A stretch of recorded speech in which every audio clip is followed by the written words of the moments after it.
Kıymetli dinleyiciler, paylaştığımız bu duaların ve dini hikayelerin hayırlara vesile olmasını dilerim.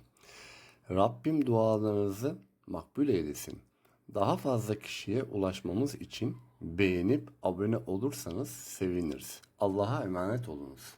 Selamun aleyküm kıymetli dostlar. Bugün sizlere belki gençlik cahilliğiyle aklımızdan geçen, kimimizin ise gafletle söyleyip bin pişman olduğu o ağır sözü hatırlatacak bir hikaye anlatacağım. İnsanoğlu maalesef elindekinin kıymetini kaybedince anlıyor. Hele ki bu nimet sırtımızı yasladığımız babamız ise. O ulu çınar devrilmeden gölgesinin değerini bilemiyoruz. Keşke babam zengin olsaydı diyenlerin, babaları gittiğinde keşke sağ olsaydı da kuru ekmeğe razıydım diyerek nasıl yanıp tutuştuğunu iliklerinize kadar hissedeceksiniz. Çaylarınızı alın, arkanıza yaslanın. Hikayeye geçmeden önce emeğe destek olmak adına kanala abone olup yorumlarda bir selam bırakırsanız beni çok mutlu edersiniz. Hazırsanız bu ibret dolu hikayemize başlayalım. Anadolu'nun bağrından kopup İstanbul'un kenar mahallelerinden birine yerleşmiş, ömrünü helal lokma peşinde çürütmüş bir adam da İsmail Efendi. İsmail Efendi dediğime bakmayın. Mahalleli ona dürüst İsmail derdi. Küçük bir marangoz atölyesi vardı. Elleri nasırlı, yüzü talaş tozuyla kaplı, alnı secde iziyle nurlanmış, garip ama vakur bir adamdı. Sabah ezanıyla uyanır, yatsı namazını kıldıktan sonra evine döner, kursağından haram tek bir lokma geçmesin diye ömrünü yontardı o tahtalarla beraber. Kazancı belliydi, ne aç bırakır ne de lüks içinde yaşatırdı. Ama İsmail Efendi halinden hep memnundu. Elhamdülillah derdi. Sağlığımız yerinde, şerefimiz yerinde. Rızkımızı veren Hüda, bizi namerde muhtaç etmedi ya, bundan büyük zenginlik mi olur? Lakin gel gelelim, İsmail Efendi'nin bu kanaatkar hali oğlu Kerem'de yoktu. Kerem, 22 yaşında üniversite son sınıf öğrencisi, yağız, yakışıklı bir delikanlıydı. Ama gençlik işte, kanı deli akıyor. Gözü hep yükseklerde, hep başkalarının hayatlarında dolaşıyordu. Sosyal medyanın o ışıltılı, o yalan dünyasına kapılıp gidiyordu Kerem. Okuldaki arkadaşlarını görüyor, onların altındaki son model arabalara, ceplerindeki telefonlara, giydikleri markalı kıyafetlere bakıyor ve içten içe kendi kaderine lanet ediyordu. Babasının nasırlı elleri, eski püskü ceketleri, atölyeden getirdiği talaş kokusu Kerem'in zoruna gidiyordu. Babasından utanıyordu Kerem. Evet, yanlış duymadınız. O pırlanta gibi adamdan, o helal kazanç abidesinden utanıyordu. Bir akşam yine evde sofra kurulmuştu. Annesi Nermin Hanım tarhana çorbasını koymuş, yanına da bulgur pilavı ve turşu çıkarmıştı. İsmail Efendi yorgun argın gelmiş, Bismillah deyip kaşığını daldırmıştı çorbaya. Ama Kerem'in yüzü asıktı. Tabağındaki yemekle oynuyordu. İsmail Efendi oğlunun bu halini fark etti. Şefkatle baktı yüzüne. "Hayırdır oğlum? Karadeniz'de gemilerin mi battı? Ne bu halin?" diye yumuşak bir sesle sordu. Kerem kaşığını sertçe masaya bıraktı. Gözlerini İsmail Efendi'ye dikti. İçinde biriktirdiği zehir yavaş yavaş diline geliyordu. "Ne gemisi baba?" dedi ters bir tonda. "Millet neler yiyor, neler giyiyor, nerelerde geziyor, biz hala tarhana bulgur. Bıktım artık bu fakirlikten, bu sefaletten." İsmail Efendi'nin lokması boğazına dizildi. Yutunamadı adamcağız. Nermin Hanım araya girmeye çalıştı hemen. "Oğlum, ayıp değil mi? Baban sabahın köründen beri çalışıyor. Allah'a şükret, sıcak yemeğimiz var." "Şükret, şükret, nereye kadar anne?" diye bağırdı Kerem. Sesi odada yankılandı. Okuldaki arkadaşım Tahsin'in babası oğluna mezuniyet hediyesi diye sıfır araba almış. Altına çekmiş arabayı, okula bir gelişi var, herkes ona bakıyor. Ben ne yapıyorum? Belediye otobüsünde ter kokusu çekiyorum. Niye? Çünkü benim babam İsmail Efendi. Dürüstlük abidesi. Dürüst olunca madalya mı taktılar sana baba? Bak Tahsin'in babasına, adam müteahhit, işini bilen biliyor, paraya para demiyor. Keşke, Keşke benim babam da işini bilseydi de biraz zengin olsaydı. O da buz kesti. Duvardaki saatin tiktakları İsmail Efendi'nin kalbine inen balyoz sesleri gibi duyuluyordu. İsmail Efendi başını öne eğdi. O nasırlı, o emektar ellerini masanın üzerinde birleştirdi. Ellerindeki titremeyi saklamaya çalışıyordu. Gözleri dolmuştu. Ama ağlamadı. Erkeğin ağlaması içine akar derler ya, İsmail Efendi'ninki de öyleydi. Ciğeri yandı ama sesi çıkmadı. Bir süre sessizlik oldu. Sonra İsmail Efendi kısık çatallı bir sesle konuştu. Oğlum, Kerem'im, ben sana haram yedirmedim. Ben senin boğazından şüpheli tek bir lokma geçirmedim. Tahsin'in babasının ne yaptığını, nasıl kazandığını ben bilemem. Allah bilir. Ama ben akşam başımı yastığa koyduğumda huzurla uyuyorum. Senin de başın dik gezmeni istedim hep. Kimseye borcumuz yok. Kimsenin hakkı yok üzerimizde. Yetmez mi oğul? Yetmiyor baba, diye fırladı yerinden Kerem. Gözü dönmüştü adeta. Şeytan o an damarlarında geziyordu. Bu devirde dürüstlük karın doyurmuyor. Huzurmuş. Ben huzur değil, konfor istiyorum. Ben yaşamak istiyorum ya, yaşamak. Senin bu pısırık, bu kanaatkar halin yüzünden ben sürünüyorum. Kerem kapıyı çarpıp çıktı evden. Arkasında yüreği paramparça olmuş bir baba ve gözyaşlarına boğulmuş bir anne bıraktı. İsmail Efendi sofradan kalkamadı. Öylece kaldı olduğu yerde. Çorbası soğudu, çayı buz gibi oldu. Nermin Hanım ağlayarak yanına geldi, elini omzuna koydu eşinin. "Bey, üzülme sen. Gençtir, cahildir. Kanı deli akıyor, ne dediğini bilmiyor," dedi teselli etmek için. İsmail Efendi başını kaldırdı. Gözlerindeki o fer sönmüştü sanki. "Bilmiyor hanım, bilmiyor. Ama insan evladından duyunca kurşun yese bu kadar acıtmazdı," dedi. Sonra yavaşça kalktı, abdest tazeledi, geçti odasına. Seccadesini serdi. Sabaha kadar dua etti. "Ya Rabbi, evladımı ıslah eyle. Ona doğruyu göster. Benim imtihanım ağır gelmesin ona," diye yalvardı. Kerem o gece eve geç geldi. Babasının yüzüne bakmadan odasına geçti, yattı. Ertesi sabah evde koyu bir sessizlik vardı. İsmail Efendi her zamanki gibi erkenden kalkmış, kahvaltısını yapmadan atölyenin yolunu tutmuştu. Kerem uyandığında babasını göremedi. Umursamadı da. "İyi," dedi içinden. "Yüzünü görüp de moralimi bozmayayım şimdi." Günler böyle geçti. Evin içinde bir soğuk savaş vardı sanki. Kerem babasıyla konuşmuyor, İsmail Efendi ise oğluna her baktığında gözlerini kaçırıyor, mahcup bir çocuk gibi başına eğiyordu. Sanki suçlu olan kendisiymiş gibi. Oğluna yetememenin, onu memnun edememenin ezikliğini yaşıyordu o koca çınar. Bir hafta kadar sonra Kerem okuldan çıkmış, o çok özendiği zengin arkadaşlarının takıldığı lüks bir kafeye gitmişti. Cebindeki harçlık orada bir kahve içmeye bile zor yetiyordu. Ama olsun, maksat onların yanında görünmekti. Arkadaşı Tahsin, yeni aldığı son model telefonunu masaya koymuş, hava atıyordu. "Beyler," diyordu Tahsin, "babam sağ olsun, kırmadı beni. Oğlum sen oku, gerisini düşünme. Para elinin kiri," dedi, bastı parayı aldı. "Sizin pederler ne yapıyor?" Kerem'in yüzü kızardı. Ne diyecekti?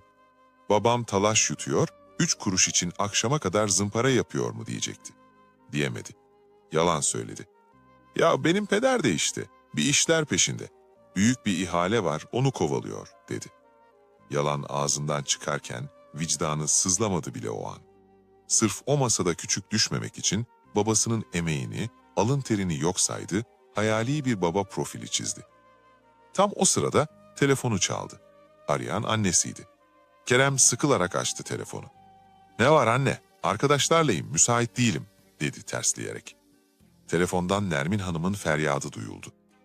"Kerem, yetiş oğlum. Baban atölyede fenalaşmış." Kerem'in elindeki telefon neredeyse düşecekti. "Ne?" diyebildi sadece. "Ne olmuş?" Kalbi sıkışmış. Çıraklar hemen hastaneye kaldırmışlar.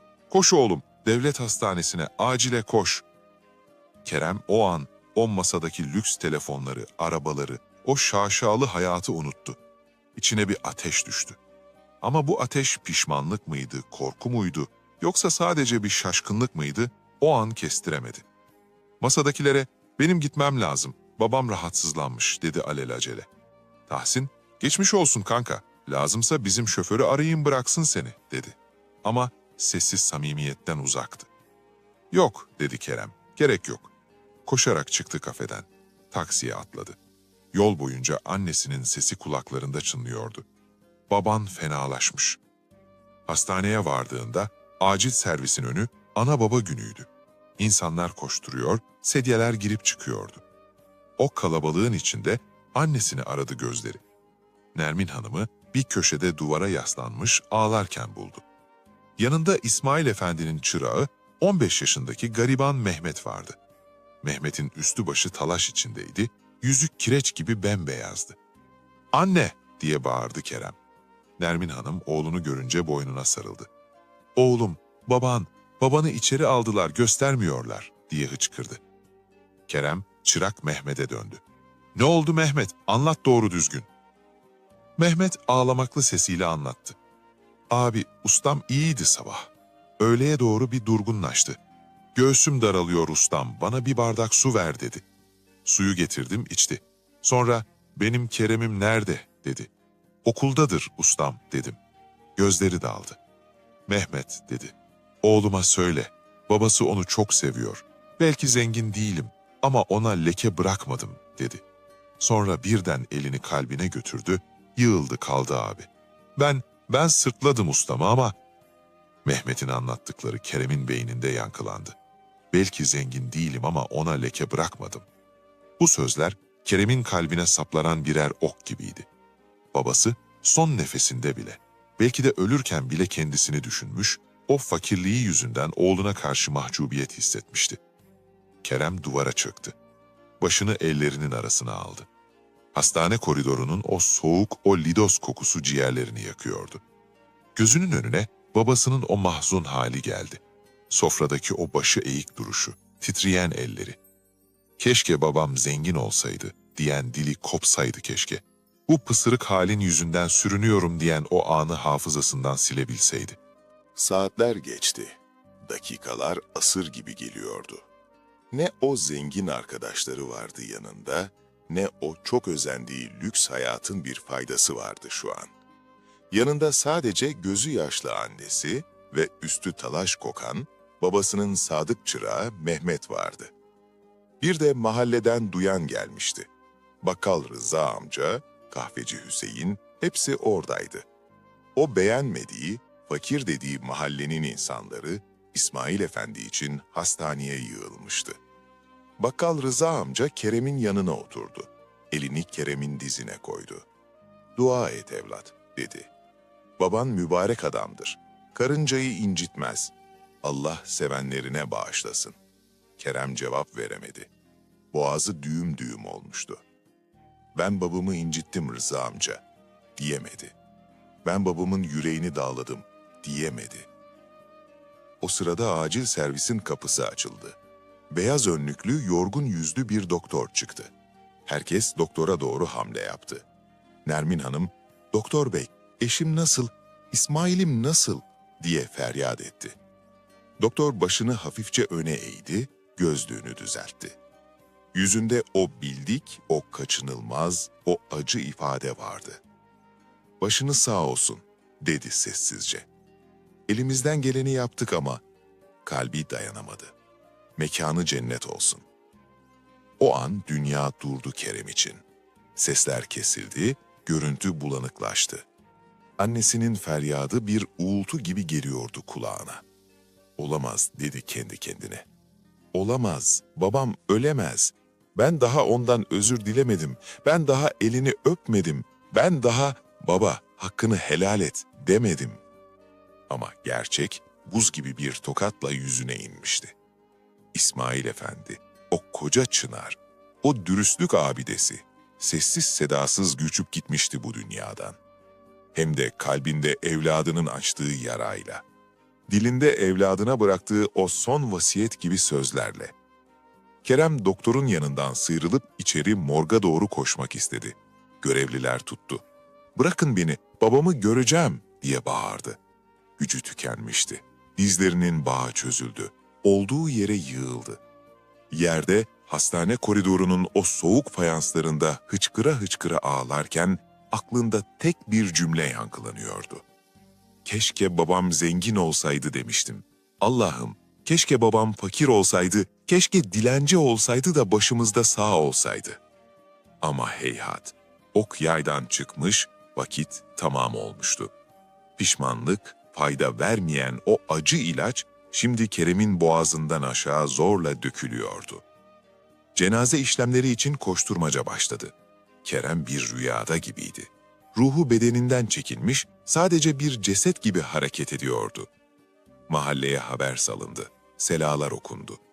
Mahallemiz sakinlerinden Marangoz İsmail Efendi, Hakk'ın rahmetine kavuşmuştur. O ismi, o minareden yankılanan ismi duymak, Kerem'e ölümden beter geliyordu.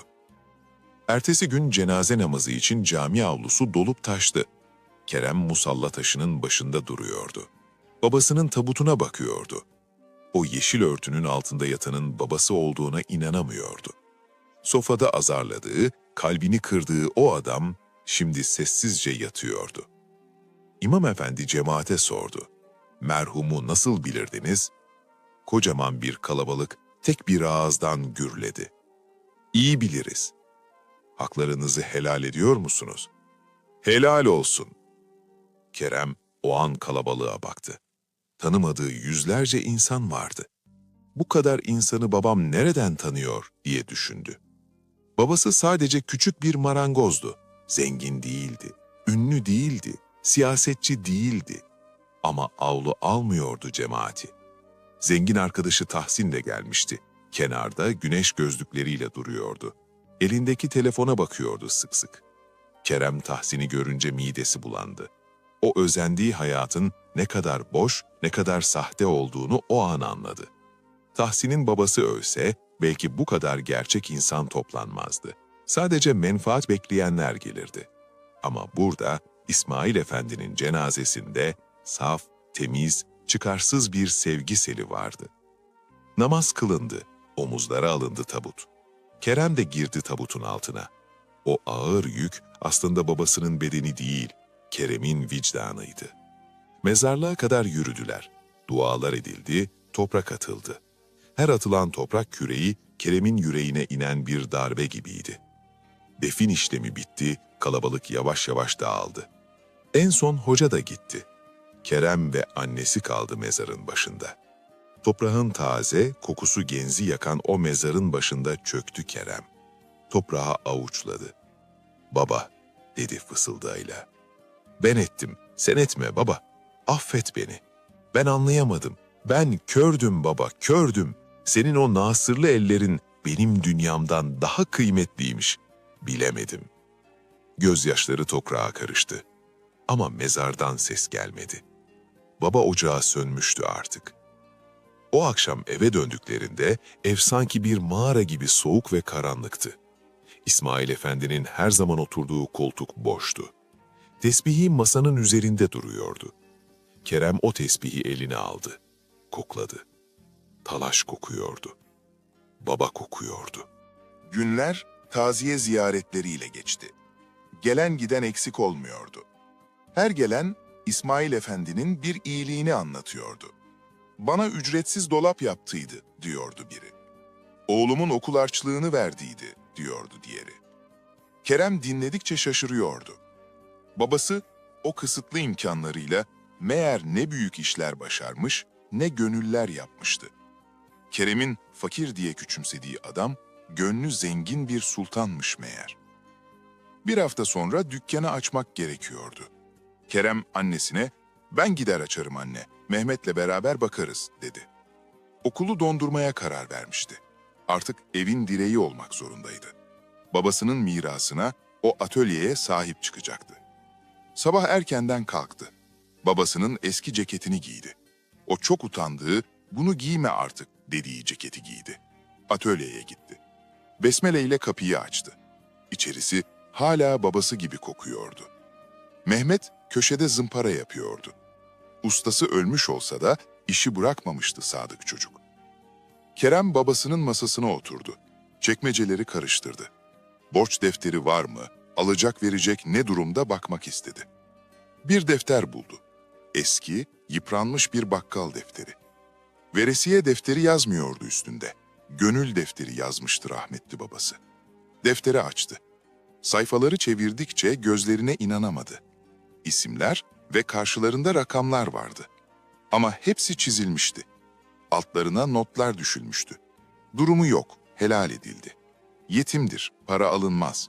Öğrenci evi, masa hediye edildi. Kış geldi, odunluk tamiri yapıldı, dua alındı. Kerem defterin son sayfasına geldiğinde bir mektup zarfı buldu. Zarfın üzerinde "Oğlum Kerem'e" yazıyordu. Elleri titreyerek zarfı aldı. Kalbi yerinden çıkacak gibi atıyordu. Babası sanki öleceğini hissetmiş gibi ona bir mektup bırakmıştı. Zarfı açtı. İçinden bir kağıt ve bir banka cüzdanı çıktı. Önce mektubu okumaya başladı. "Canım oğlum, ciğerparem Kerem'im. Bu satırları okuyorsan ben artık gerçek aleme göçmüşüm demektir. Seni çok üzdüm, biliyorum. İstediklerini alamadım. Seni o heves ettiğin lüks hayatın içinde yaşatamadım. Bana kızdın, keşke zengin olsaydın dedin. Haklısın oğul, nefis bu, ister. Ama bil ki ben sana haram lokma yedirmemek için, senin başını öne eğdirmemek için ömrümü verdim. Sana bir sır vereceğim oğlum. Ben aslında fakir değildim. Sadece paramı senin bilmediğin bir yerde biriktirdim. Senin geleceğin için, senin kimseye muhtaç olmaman için yıllarca dişimden tırnağımdan artırdım." Kerem'in gözleri banka cüzdanına kaydı. Cüzdanı açtığında gördüğü rakam karşısında nefesi kesildi. Beklemediği, hayal bile edemeyeceği kadar yüklü bir miktar vardı hesapta. Babası, o 3 kuruşa çalışıyor dediği adam, yememiş, içmemiş, oğlu için, oğlunun geleceği için muazzam bir birikim yapmıştı. Ama bu parayı lüks arabalara, gösterişli telefonlara değil, oğlunun zor günü için, belki bir iş kurması, belki evlenmesi için saklamıştı. Kerem, elindeki mektup ve banka cüzdanıyla olduğu yere yığıldı. "Baba," diye inledi. "Baba, sen ne yaptın baba?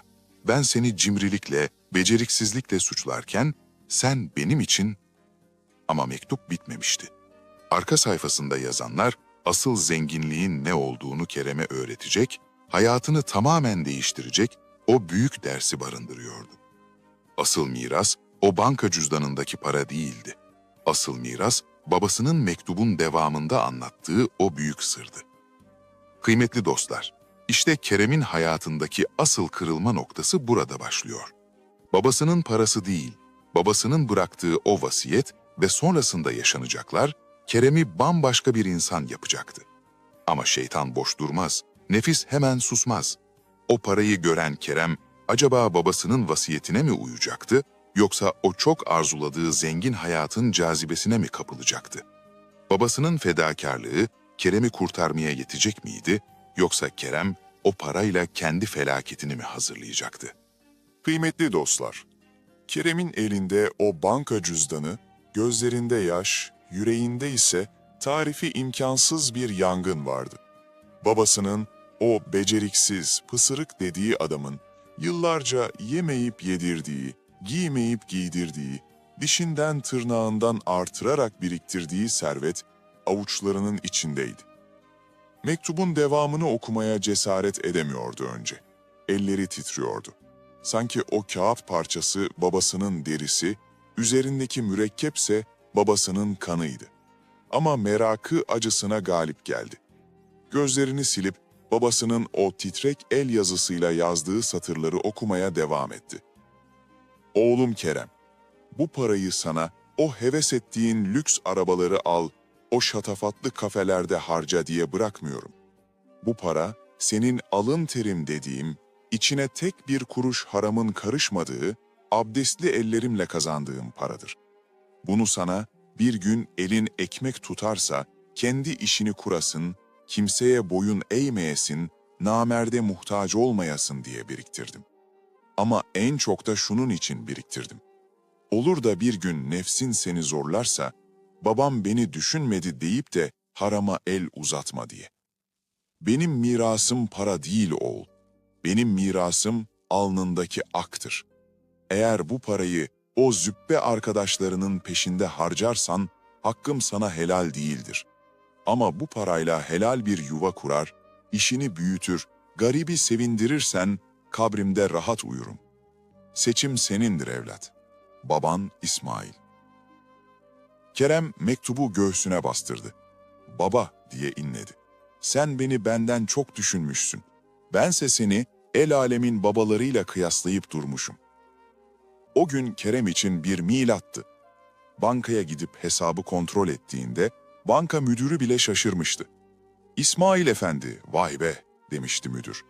Her ay düzenli gelirdi rahmetli. Oğlumun geleceği için derdi. 3 kuruş demez yatırırdı. Allah gani gani rahmet eylesin. Böyle babalar kaldı mı? Müdürün bu sözleri Kerem'in yüzüne inen bir tokat gibiydi. Parayı çekti. O kadar parayı bir arada hiç görmemişti. Bir çanta dolusu para. Şimdi ne yapacaktı? Şeytan hemen sağ omzuna tünedi. Aklına ilk gelen şey o galeride gördüğü, Tahsin'in her gün hava attığı spor arabaydı. Git al diyordu içindeki ses. Baban öldü zaten, görmeyecek. Al o arabayı, çek mahalleye, herkes görsün Kerem kimmiş. Tahsin görsün, havası sönsün. Kerem elinde parayla galerinin yolunu tuttu. İçinde bir savaş vardı.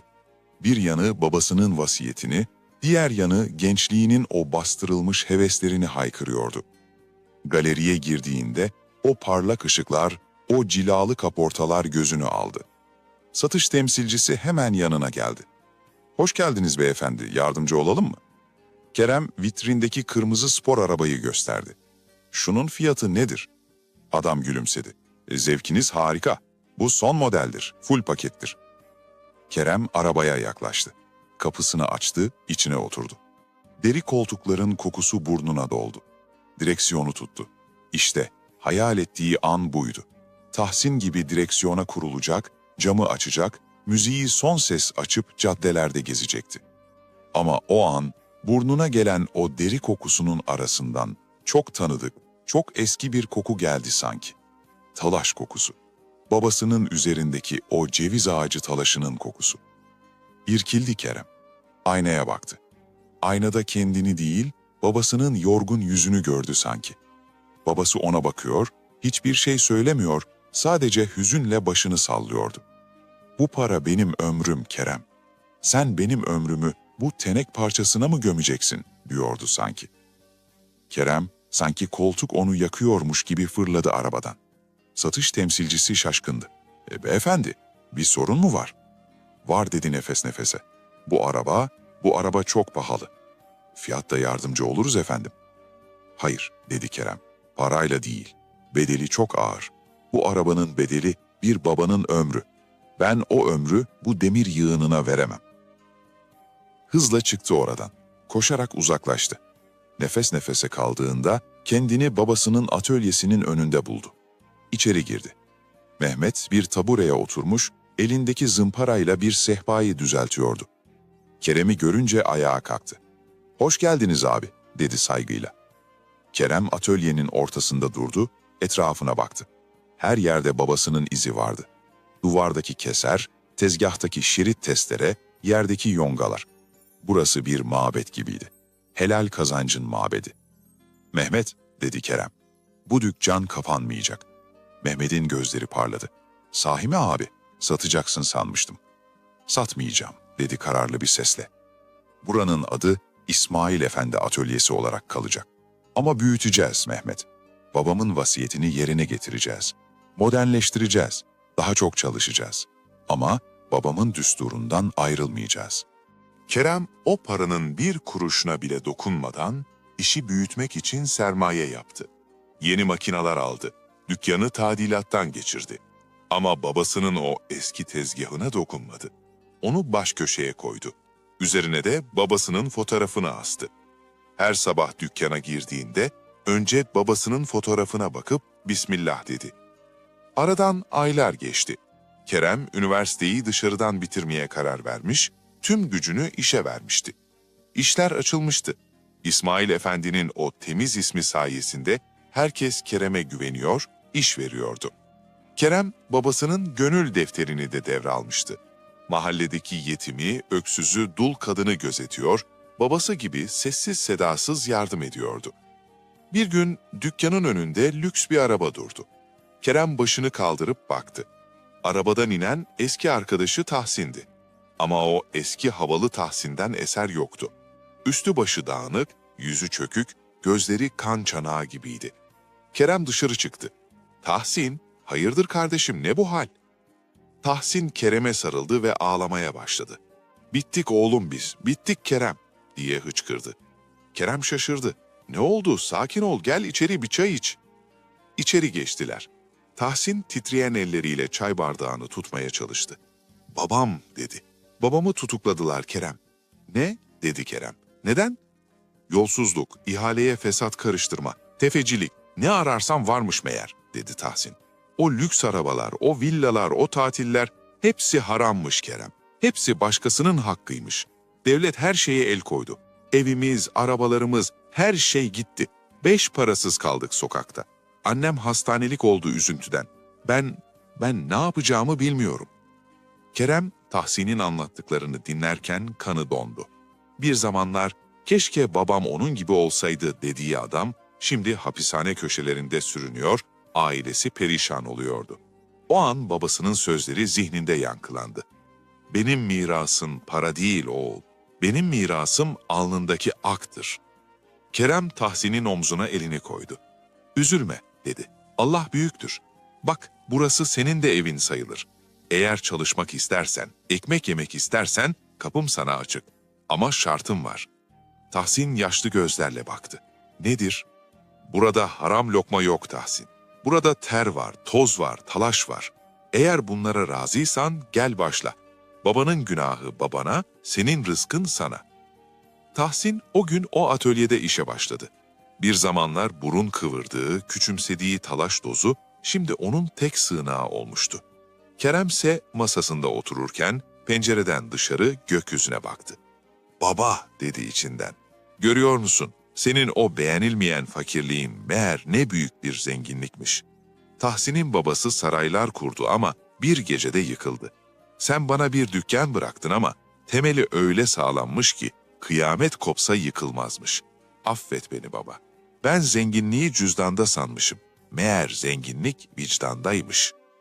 Yıllar su gibi akıp geçti. Kerem artık mahallenin Kerem ustası olmuştu. Evlenmiş, çoluk çocuğa karışmıştı. Bir oğlu olmuştu, adını İsmail koymuştu. İşleri çok büyümüştü ama o hala aynı mahallede, aynı mütevazi hayatı yaşıyordu. Altında lüks bir araba yoktu belki ama başını yastığa koyduğunda deliksiz bir uyku çekiyordu. Bir bayram sabahıydı. Kerem, oğlu küçük İsmail'in elinden tutmuş mezarlığa gidiyordu. İsmail Efendi'nin kabrinin başında durdular. Mezar taşında Marangoz İsmail yazıyordu sadece. Ne bir unvan, ne bir şatafat. Ama mezarın üzeri rengarenk çiçeklerle doluydu. Tanıyan, tanımayan herkes bir Fatiha okumadan geçmezdi oradan. Kerem oğluna döndü. "Bak oğlum," dedi. "Burada yatan deden var ya, o dünyanın en zengin adamıydı." Küçük İsmail dedesinin mezarına baktı, sonra babasına. "Ama baba, dedemin çok parası var mıydı?" diye sordu çocuk aklıyla. Kerem gülümsedi. Gözleri doldu. "Hayır oğlum, parası çok yoktu ama arkasında öyle bir isim, öyle bir şeref bıraktı ki dünyanın bütün hazineleri onu satın alamazdı. Bak, herkes ona dua ediyor. İşte gerçek zenginlik budur aslanım. Para biter, mal mülk çürür, araba hurdaya çıkar. Ama temiz bir isim kıyamete kadar yaşar." Dua ettiler. Kerem mezar taşını eliyle sildi, öptü. "Bayramın mübarek olsun baba. Hakkını helal et. Emanetin emin ellerde." Mezarlıktan çıkarken Kerem'in telefonu çaldı. Arayan atölyede çalışan Tahsin'di. "Kerem Usta, o büyük otel projesi vardı ya, onaylanmış. İhaleyi bize vermişler. İsmail Efendi'nin oğludur. Sağlam iş yapar, dürüsttür," demişler. "Abi biz kazandık." Kerem telefonu kapattığında gülümsedi. Bu zafer paranın zaferi değildi. Bu zafer yıllar önce toprağa giren, nasırlı ellere sahip o sessiz adamın dürüstlüğüyle kazandığı bir zaferdi. İsmail Efendi kabrinden bile Kerem'e Kıymetli dinleyiciler, paylaştığımız bu duaların ve dini hikayelerin hayırlara vesile olmasını dilerim. Rabbim dualarınızı makbul eylesin. Daha fazla kişiye ulaşmamız için beğenip abone olursanız seviniriz. Allah'a emanet olunuz.